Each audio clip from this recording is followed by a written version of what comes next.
Hello, my professional friends. I hope you're doing really well this morning or this evening or whenever you're watching this video. And I'm just going to go ahead and ask this question. What are you noticing that is behind a lot of your clients, I know my clients, which is why I'm sharing with you, struggles with food right now. And as we know, this uncertain time, this virus, hasn't made people's eating disorders go away. In fact, it is highlighting the places where they might be struggling. And I think one of them is suppressed grief. Tell me in the comments below if you're noticing it as well, and how do you think that's showing up in their food. But before you go ahead and do that, take a minute to think about how does it look, maybe for yourself.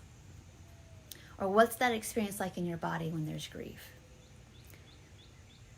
What do you tend to do with that? So for me, I'll say personally, because this work is so beyond like we've got it all figured out as clinicians, it's more about what we are learning, usually with our clients, and we're using maybe the places that we're more accustomed to having some capacity about or having some stability with. And that's one of the gifts that we bring to the table for our clients. If we're still working through certain issues, it's probably going to be more difficult to help our clients, and that's okay. And that's what supervision is for. But let's go a little deeper. What are you noticing that's happening with your clients?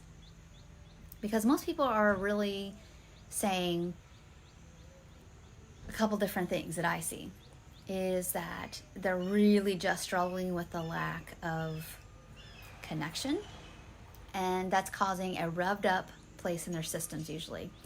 When your clients are revved up, what do? Do they eat or not eat? And then after that goes on maybe a couple days, or maybe it's been going on a couple weeks, they're not eating, they recognize, oh, I physically feel bad now. I've got to fix this. And so they might rev up again in terms of activation, I got to do it, but you're seeing already this up and down of like, I don't know, not motivation per se, but just like, I need to do this, I should do this. And instead of like, yeah, you should do this, which of course we want to encourage recovery-based behaviors in our clients. But how much are we talking to them about, I bet you, I wonder, it's like, I wonder if that revved upness, like what's happening in your body when you're really revved up. And you just got done telling me that you really miss giving your sister a hug. You just got done telling me that. And what is that like in your system?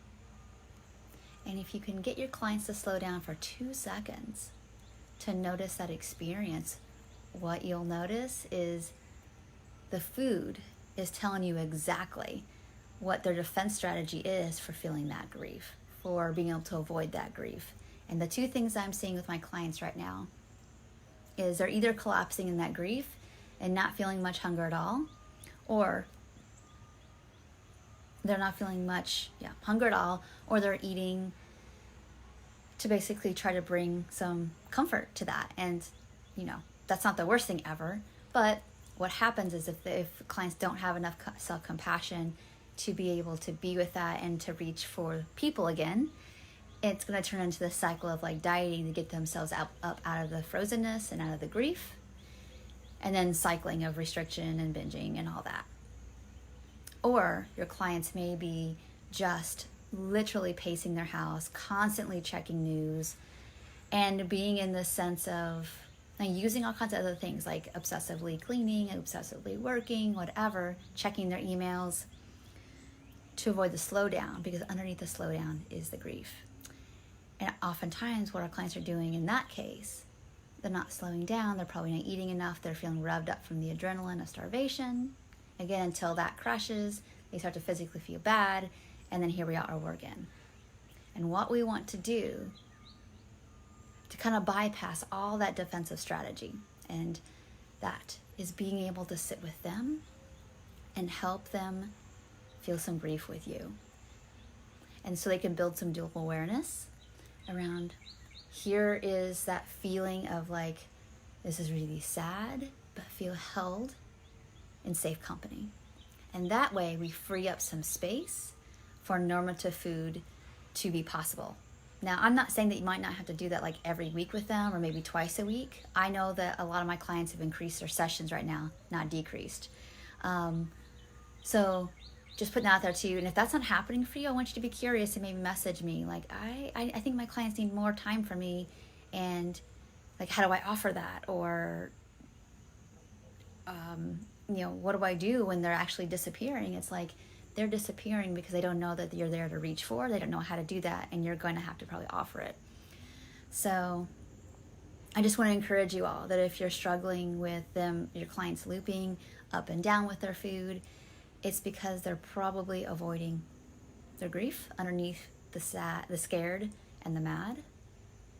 And we want to help them. We want to help keep them out of this hopelessness, that this time will pass, and it's an opportunity to learn how to feel those sensations and to uncouple that with eating defensive strategies.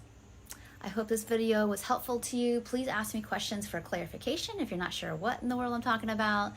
But I come at everything honestly from a very neuroscience, polyvagal kind of lens when it comes to working with people with eating disorders, because I've been there, done that. Meal plans don't always work for people. Self-compassion is sometimes not that strong, wired in their nervous systems. They don't know how to access that. And being in a relationship sometimes can be a tenuous thing for our clients. So I just spend a lot of time working on safety and regulation and encouraging food and trying to basically like remind people of their values and what made them reach out to me in the first place. But sometimes big food changes don't happen for a while until that work is being done. So if you're having a hard time feeling I don't know how to do that, doesn't feel like things are fast enough, then contact me and let's chat. And lastly, if you are interested in our hour and a half, we're going to do a deep dive on next Monday, April 20th. It's going to be 11 a.m. Eastern, and we are going to dive into doing a little bit more practice on what we talked about today, which is learning what is one of the most important things you can do to help your clients feel safer in their bodies, and what is happening in the system with different eating and body image behaviors. Because if you can start to see the food for what it is, it's a faux window tolerance, and it's a defensive strategy, a good one that can keep them alive and helps them maybe navigate fat phobic culture, but it's not something that will get anybody any freedom. And so if they can hear it from that body-based, like biological level, sometimes it takes the pressure of having to think your way and read your way and willpower your way out of an eating disorder. So thank you all so much for watching. I will have a link below if you want to join our hour and a half discussion. It's basically going to be about 30 minutes of me talking and an hour of you all asking questions, and whoever's brave enough to role play with me and practice and present a case and practice, that's what we'll be doing on April 20th. So if you're interested, please get your if you're interested, get the payment in this week. That way I can make sure I have time before the end of the week to get you the link to join. And I hope you have a really great day. I'll talk to you next video. Bye for now.